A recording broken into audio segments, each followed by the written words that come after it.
My name is Lee Moore, and this is the Chinese Literature Podcast. I am here in Eugene, Oregon. Spring is bursting forth here as I'm recording this podcast, more like mid-April. It'll probably come out in later April. I'm finishing up working on that book that I've talked about, China's Backstory. It's set to come out September or October of 2025. If y'all want to sign up to get notifications on that book and its pilgrim's progress through the painful publication process, go to the podcast webpage, ChineseLiteraturePodcast.com, and I have a thing that'll take you to my publisher's page, their Unsung Voices books, and you then click on something that says pre-order. That just means you give them your email and they will update you when it gets closer to coming out.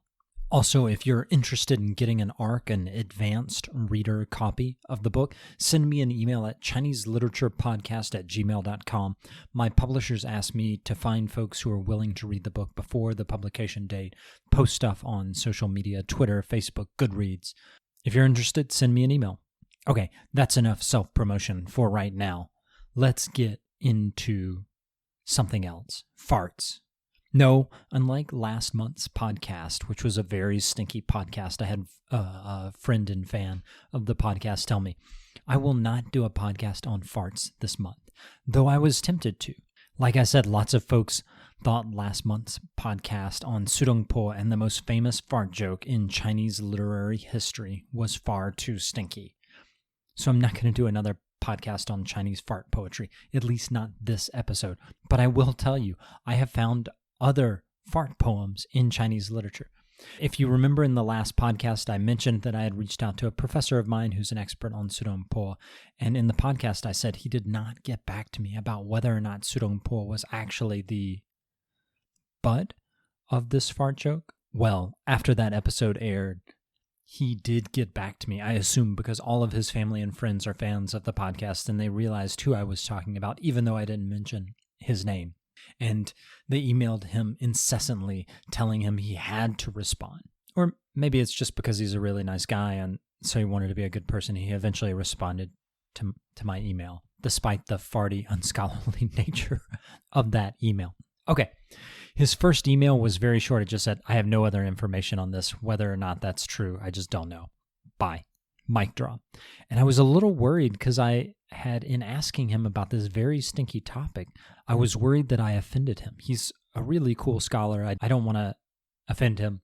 We have a good relationship. So I sent him a follow-up email just kind of meekly apologizing for broaching the topic. And he was like, oh, no, it's no problem. Also, have you seen this? And he sent me an article where someone in France translated another Chinese fart poem. This one is called The Rhapsody of the Stinky Fart, Chou Pi Fu. And this stinky fart rhapsody poem is even stinkier than the Sudongpo fart joke. So I guess what I'm saying is, if I hear a cry for more fart poetry, or if I'm just struggling to be inspired by something other than fart poetry, y'all may hear another fart podcast. But not this month. This month, we are going to talk about a short story. It's kind of a novella. It's a long short story or a short novella. I'm not really sure which. The story is called Folding Beijing. It's by Hao Jingfang. The story created quite a bit of stir in China a couple of years back. So Hao Jingfang, let me briefly introduce her. She has won several major awards, the Galaxy Awards, the Nebula Awards. Not only that, she's quite the smart cookie. She was at Tsinghua University as an undergrad. Tsinghua is kind of China's MIT. The equivalency is not exact, but that just kind of gives y'all an understanding of how highly ranked Tsinghua is amongst Chinese universities. Hao did graduate work again at Tsinghua, this time in astrophysics, and she has a PhD in economics and management, also from Tsinghua, and she works in a think tank most recently. So a really smart person. Folding Beijing is her most famous work. It was a finalist for the Hugo Award and the Sturgeon Award, both major awards in the science fiction community. It's a dystopian sci-fi novella. The story goes like this. It's set in Beijing. Here's what's surprising, though. The story is highly critical of contemporary Chinese society from a class angle. The story is about a Beijing that's constructed out of 3 different spaces, and all of these 3 spaces occupy a specific period of time over a period of 2 days, and each of the 3 gets its period of time every 2 days. So that allows these 3 different segments of Beijing, which are really 3 different segments of Beijing society, to exist at different times. There is a rich Beijing that's called first space. It has about 5 million people. It lasts from 6 a.m. of day 1 of the cycle to 6 a.m. of day 2 of the cycle. First space gets lots of time. Half of this 2-day cycle is given over to first space. First space is for rich folks. Those 5 million people who live in first space Beijing are all rich. During this time that first space is in existence, it's not folded up, it's open. The 2 other spaces, space 2 and space 3, that is middle class Beijing and poor Beijing, are essentially shut down, and everyone who lives in second space and third space is asleep, and their Beijing is literally folded up.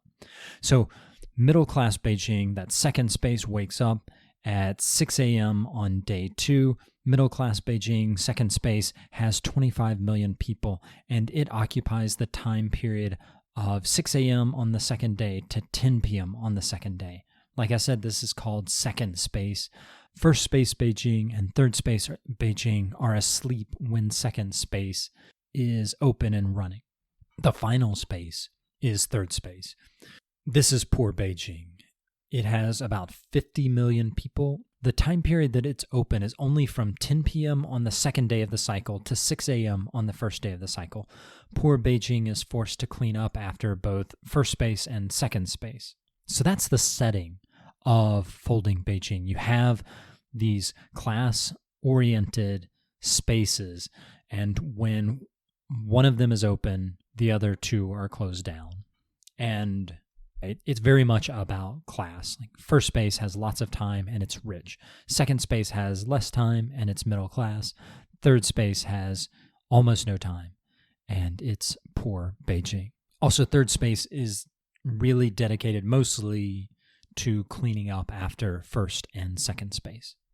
So when we jump into the narrative, the story begins with a guy named Lao Dao. He works in a waste processing station in third space. Remember, I said third space is mostly dedicated to cleaning up after first and second space Beijing. Lao Dao works from 11 p.m. to 4 p.m., so he has only 3 hours every 2 days that he can take care of personal matters, stuff like eating, buying anything he needs. That's it. 5 hours of work every 2 days, 3 hours of personal time, and the rest of the time he is in third space, folded up and asleep. Initially, the scene that the author, Hao Jingfang, paints for us when we enter the story, we're in third space, Beijing, and the portrait that Hao offers us is of an older Beijing. It's one that, for those of y'all who went to China before 2010, y'all will immediately recognize this as a Chinese urban space that's still fairly poor. You have food hawkers, you have plastic tables. People are bargaining over how much something ought to cost. This feels like an old Beijing, or really like a second or third tier city. Lao Dao, the protagonist, he's been skipping meals in order to pay for his child's kindergarten. Suddenly he comes upon a way to make a lot of money. All he has to do is do something that's illegal. That is, go and carry a message from second space to first space. In order to pay for his daughter's kindergarten, he takes on the job. He's going to get paid something like 100,000 renminbi for this. That's a lot of money even today. That's nothing to shake a stick at. So for someone living in third space Beijing, that's really quite a bit of money. He takes on the job. He's offered initially 100,000 renminbi. That's $1,370 at the moment that I'm recording. And if he is able to get a message back from first space to third space without getting caught, then he's going to get double that. So 200,000 renminbi, or 2,000 something dollars. So he finds a guy who's in third space who he knows. He has this connection to a guy named Peng Li, a 60-something-year-old guy who has been to first space before. he tries to find out from him how to go in between the worlds. And Peng Li tells him, hey, you have to scramble to a part of Beijing where the worlds are actually being folded. This allows for you to move between spaces. Of course, this is illegal and it's closely monitored by the police, so you have to be very, very careful. The message he is carrying is from a man in second space to a woman in third space, and of course, it's about love, no surprise. But the real seduction that this story focuses on is the love of money, particularly for poor folks who don't have money, those poor folks who are in third space. I'm just going to read you a quote. He looked at the money again. The 5 thin notes were spread on the table like a broken fan. He could sense the power they had over him.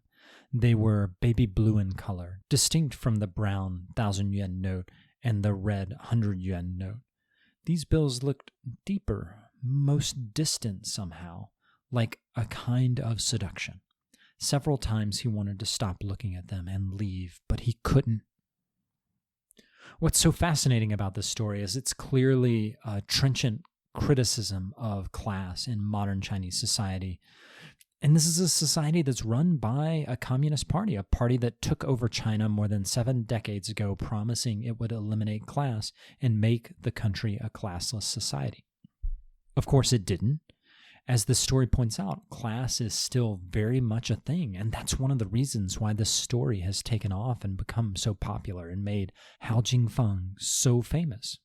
Another thing that's fascinating about this story is this is a criticism of class in modern Chinese society, and the CCP is generally not fond of criticism. It has a censorship regime that can normally censor criticism like this. So how is it that Hao Jingfang is able to get away with this? As far as I know, this story has not been censored at all. Why? So Megan Walsh, who is a friend of the podcast, she was on an episode we did way back in 2022. Walsh has a great book on contemporary Chinese fiction called The Subplot, where she argues that there are 2 reasons that Chinese science fiction has found a place on the bookshelves of Western readers, whereas other forms of Chinese literature haven't really gotten to the bookshelves of Westerners quite as much. One of the things she argues is that the science fiction genre in China is less censored. So stories like Folding Beijing are to censors in the CCP not as threatening, despite the fact that this is clearly about a real world. It literally has the name Beijing in the story's title. But because it's not about the real Beijing, it's about some made-up futuristic Beijing. It's not dealing in the realism of typical literary fiction, but rather it's basing the setting on a science fiction form of Beijing. That somehow makes it less threatening to the Chinese state. I'm not going to say too much more about this story. It's fairly long.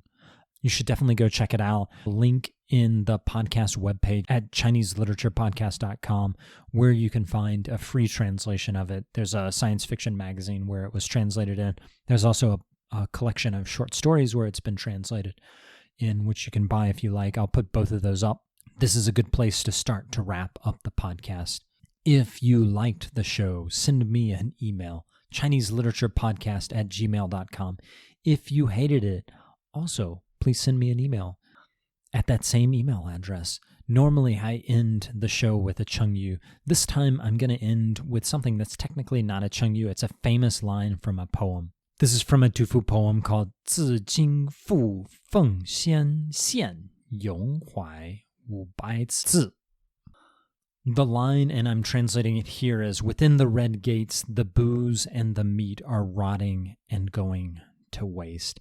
Outside on the road, there are the bones of those who have frozen to death. 朱门酒肉臭，路有冻死骨. This is a poem that is commonly brought up when Chinese writers want to criticize economic inequality. In the poem, the rich have so much that they are letting it go to waste, while just outside, the poor are struggling so much that they are there, freezing to death. It's a fascinating poem, and like Hao Jingfang's Folding Beijing, it's a criticism of economic inequality. Okay, that's a good place to end it. My name is Lee Moore, and this is the Chinese Literature Podcast.